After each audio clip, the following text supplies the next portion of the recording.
Indah, unik, liar, misterius, alam yang membangkitkan gairah, dan budaya yang kaya, masyarakat yang bergantung pada alamnya, tempat kehidupan yang berkembang secara cepat dan berbeda dengan segala potensinya, sekaligus merupakan bagian dari budaya dunia.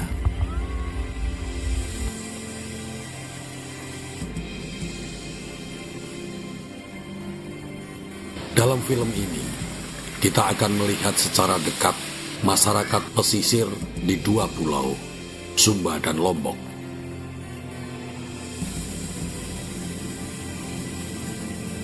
Bagaimana kehidupan mereka, cara mereka memperlakukan alam, dan harapan mereka sebagai masyarakat pesisir. Juga pentingnya kebudayaan sebagai sarana untuk mengimbangi pesatnya perubahan global, terutama dalam pelestarian lingkungan. Masyarakat pesisir pulau adalah daerah terdepan yang menghadapi perubahan budaya dan iklim global. Yang kita saksikan adalah sebuah perjuangan dan kearifan dari masyarakat pesisir.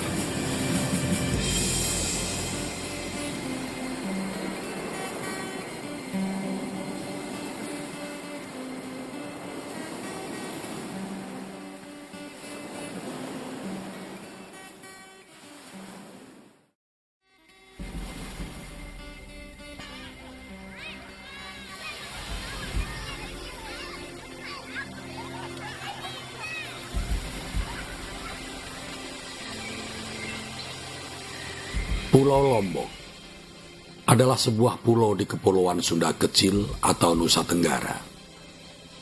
Selat Lombok memisahkannya dari Bali di sebelah barat, dan Selat Alas memisahkannya dari Sumba di sebelah timur.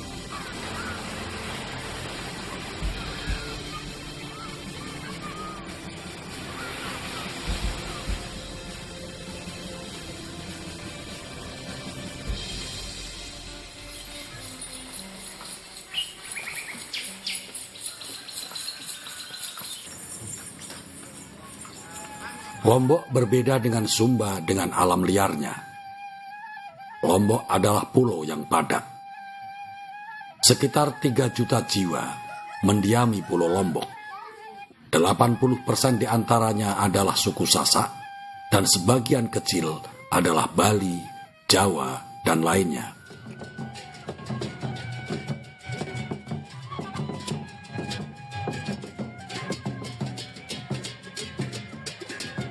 Ibu kota provinsi dan kota terbesar di pulau ini adalah Mataram. Pulau Lombok merupakan destinasi wisata baru yang dikenal sejak 1 dekade terakhir, terutama bagi wisata mancanegara. Pariwisata merupakan sumber pendapatan penting di Lombok.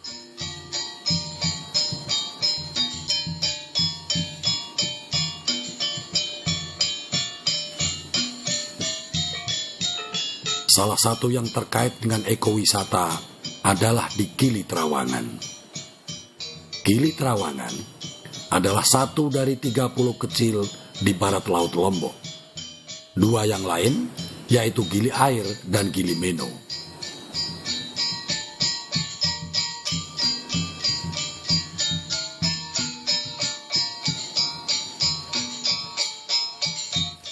Gili Trawangan adalah yang terluas dan terpadat dibanding 2 pulau lainnya. Dalam bahasa Sasak, Gili berarti pulau kecil. Ada lebih dari 30 gili di sekitar Lombok. Tapi Trawangan, Meno, dan Air selama ini yang paling sering dikunjungi.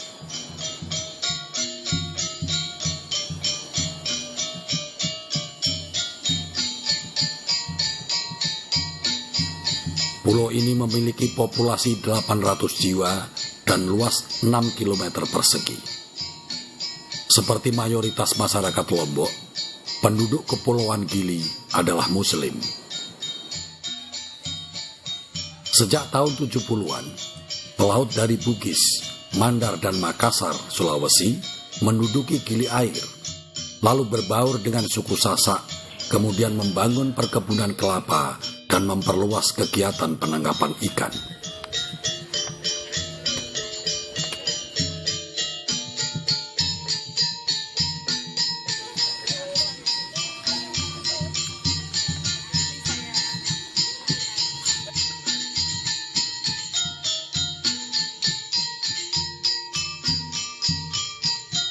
Bagi pengunjung, Gili Trawangan nampaknya menjadi surga, dengan pantai pasir putih dan air biru jernih dan limpahan sinar matahari.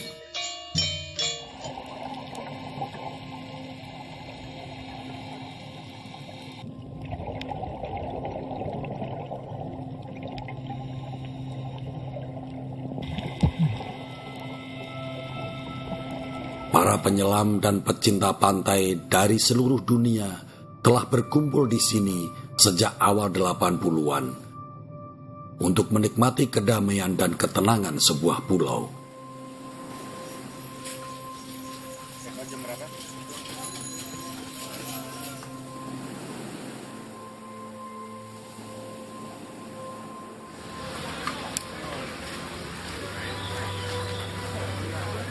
Moda transportasi yang tersedia di pulau ini adalah sepeda dan gerobak kuda yang disebut Cidomo.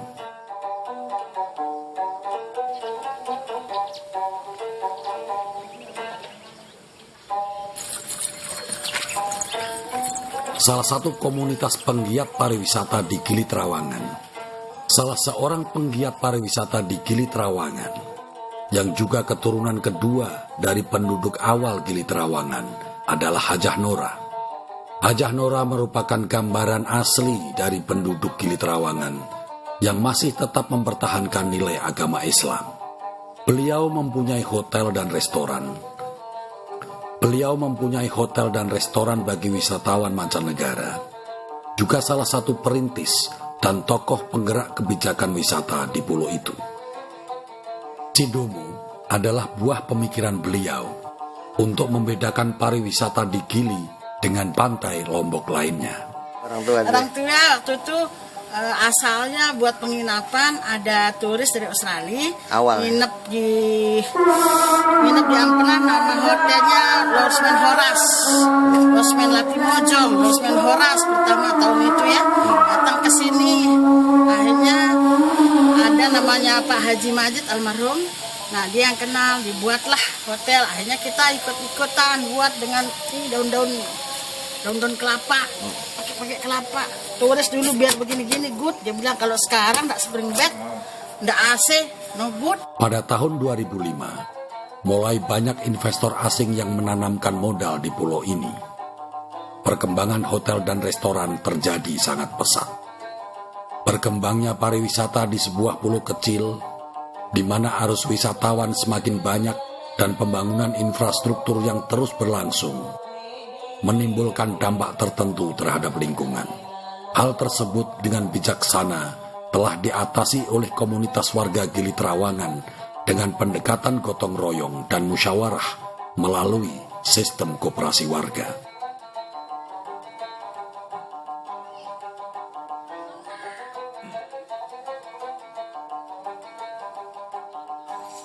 Salah satunya adalah pembatasan jumlah Cidomo, larangan penggunaan kendaraan bermotor, bahkan sepeda listrik. Juga kesepakatan bersama pembersihan pinggir pantai dari warung, kafe, dan restoran agar lingkungan pantai tetap asri. Kerjasama yang solid antara warga dalam naungan koperasi warga terlihat dalam hal penanganan kebersihan pulau dan keamanan.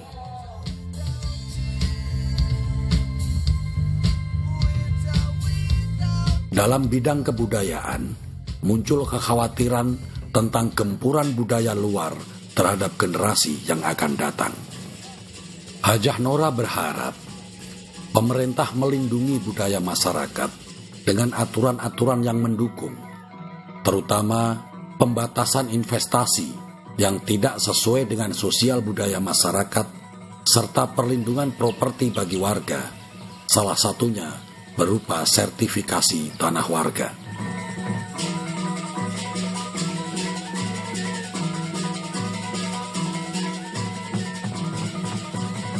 Satu hal yang masih menjadi catatan adalah produk emisi yang masih tinggi, yaitu proses pengolahan sampah yang berada di tengah pulau. Sampah masih dibakar dan hanya sebagian kecil dipilah untuk didaur ulang. Kehidupan masyarakat pesisir yang lain adalah di Desa Rempek, Lombok Utara. Desa Rempek memiliki panjang kawasan pesisir kurang lebih 2 kilometer.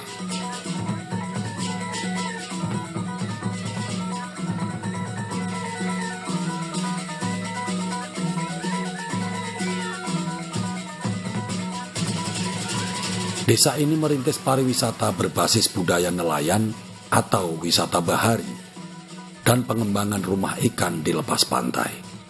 Pembuatan rumah ikan itu mengurangi secara signifikan praktek pemboman dan peracunan ikan. Awik-awik atau peraturan adat sangat berperan dalam praktek konservasi ini. Selama ini memang setelah kita bentuk awik-awik seperti ini, semenjak pemasangan rumah ikan ini memang pelanggarannya belum ada yang melanggar, cuma ketika ada pelanggaran itu terjadi, konsekuensinya kita laporkan ke wajib. Iya. Gara-gara sanksi itu makanya masyarakat menjadi sadar. Tapi cuma ada dari awal dari pemerintah seperti itu, sekarang tidak ada. Sebenarnya masyarakat sini kan sebenarnya bisa dikatakan salah satu mata pencarian dari itu sudah dulu pengeboman, ada penambangan itu juga yang gali seperti buat kapur itu, tapi sekarang kan sudah tidak ada seperti itu. Terus jadi sudah sejak lama pernah ada pengerusakan itu ya? Sudah lama sekitar tahun 90-an. Iya. Dari mana itu yang melakukan pengerusakan itu? Apakah dari warga sini? Masyarakat, ya warga sini, Warga sini juga. Masyarakat sini yang buat juga.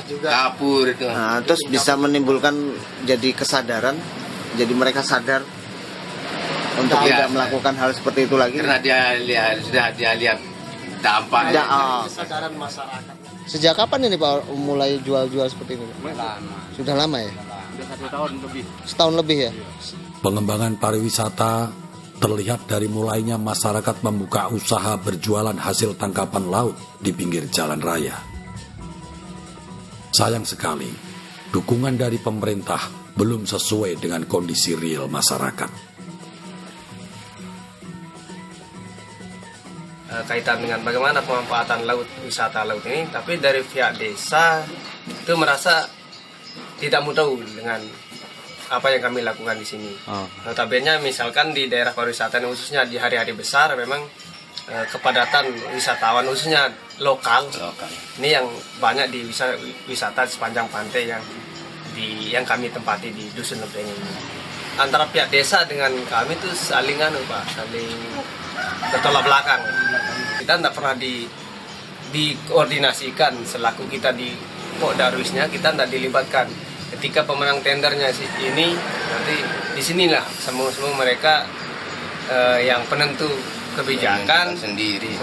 Oh, di sini letak yang sangat potensial, tapi tidak melibatkan kami yang ikut nimbrung di wisata itu sendiri. Ya, di lembaga desa setidaknya kan ada kontribusi lebih kaitan dengan pembangunan pariwisata ini.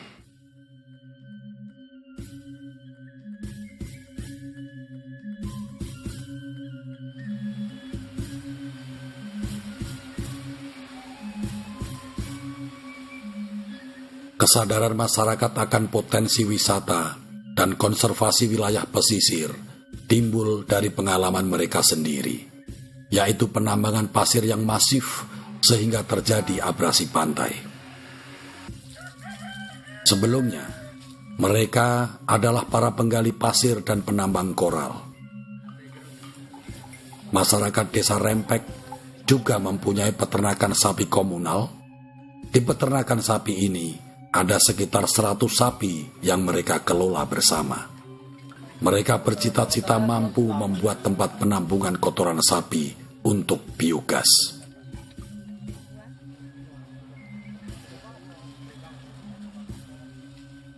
Mereka berharap 10 atau 20 tahun ke depan, anak cucu mereka akan tetap menikmati hasil alam ini.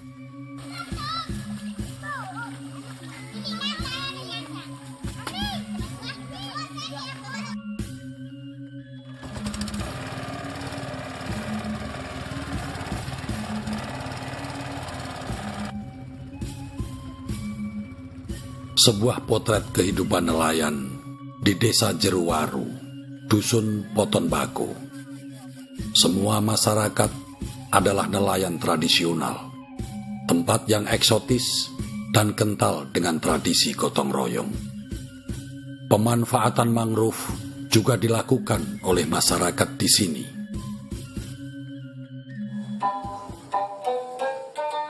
Orang beli, Mami. Jadi tidak pernah ada stok tersisa. Ini buah mangrove ya. Sorry, ternyata salah. Cangkang kepiting. Oh, cangkang kepiting. Oh, cangkang kepiting.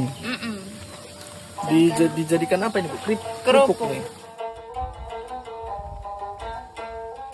Dusun Poton Bako itu bagian dari salah satu dusun di wilayah Desa Jeruwaru, Kecamatan Jeruwaru.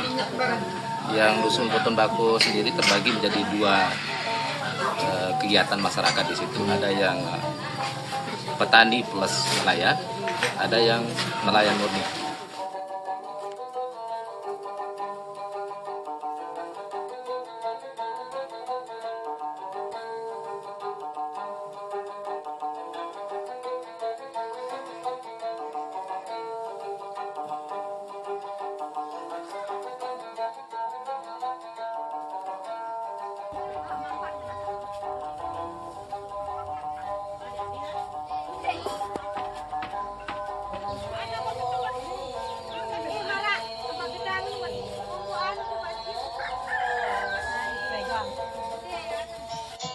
Kegiatan-kegiatan untuk mengembalikan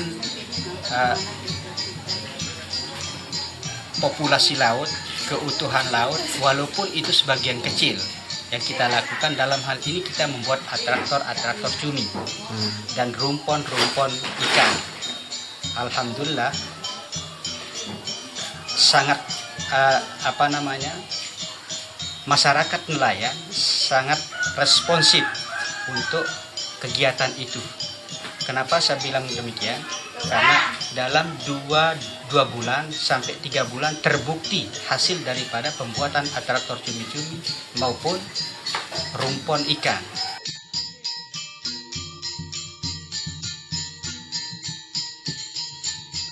Beberapa kali ada pembicaraan soal itu sehingga pentalutan itu juga tidak sampai saat ini belum dilakukan. Ada kemungkinan antara tanah negara dan tanah perorangan yang tersebut tadi, sehingga itu belum clear.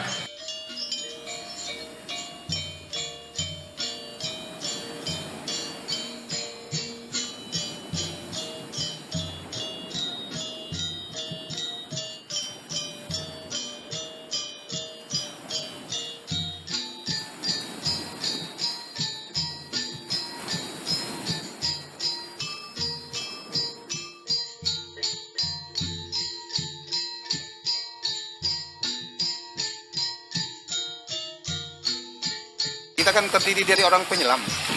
Setelah kita nyelam, kita cari benih lobster atau benih ikan atau benih kepiting. Terus mana yang bisa gede? Itu saya pisahin dulu. Itu cerita.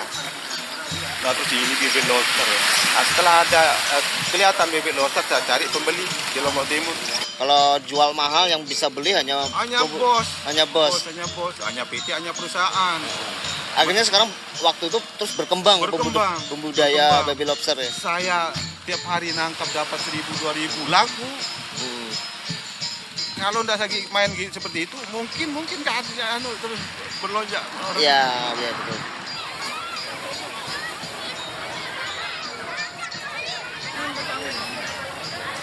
Di Padak Guar, salah satu pantai yang populer bagi warga lokal adalah Gili Lampu. Gili Lampu termasuk ke dalam Kecamatan Labuan Lombok, Kabupaten Lombok Timur. Para nelayan memanfaatkan pantai ini untuk membuat keramba, tempat penangkaran kerang mutiara. Tempat ini selalu ramai dikunjungi wisatawan lokal. Hampir tidak ada pengunjung warga asing di sini. Sampah berserakan dan hampir tidak ada tempat sampah yang dapat ditemui. Bersebelahan dengan pantai ini adalah instalasi pembangkit listrik tenaga uap dengan bahan bakar batu bara. Hal tersebut menjadi catatan bagi produksi karbon di wilayah ini.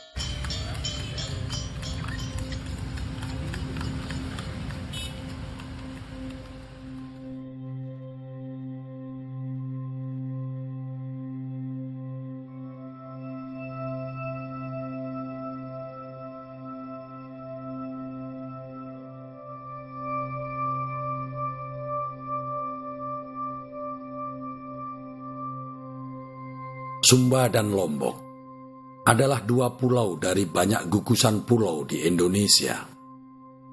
Kehidupan masyarakatnya, perencanaan dan praktik-praktik tata kelola sumber daya pesisir, perjuangan dan harapan. Mereka adalah bagian dari ekosistem global. Merekalah garis terdepan yang merasakan dampak dari globalisasi, baik perubahan alam global maupun budaya global.